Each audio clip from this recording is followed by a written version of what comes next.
Aujourd'hui, je vous emmène à Kinshasa, à la rencontre de Santa Kakeze, une jeune figure de la bande dessinée congolaise.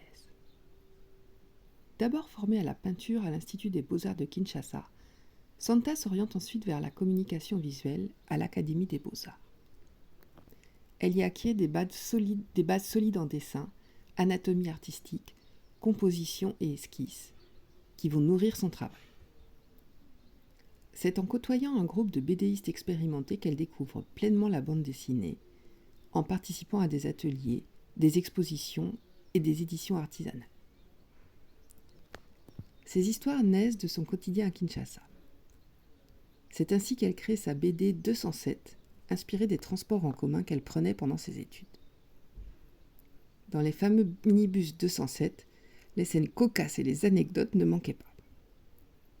Pour raconter ses récits, Santa alterne français et lingala, en restant accessible à tous grâce à des traductions en bas de page.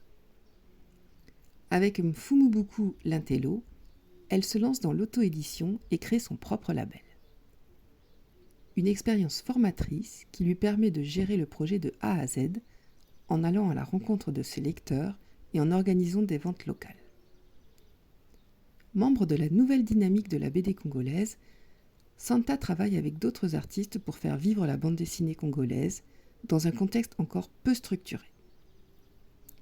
Dans un milieu encore largement masculin, elle affirme la place des femmes dans la BD, portée par la passion et la détermination.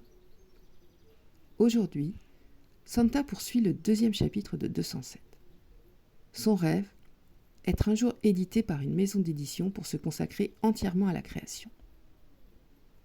Avant de conclure, elle partage une question qu'on lui pose rarement. À part le dessin, avez-vous découvert d'autres talents? Et les pratiquez-vous? C'était Christine Avignon pour les mots d'Assez. À bientôt!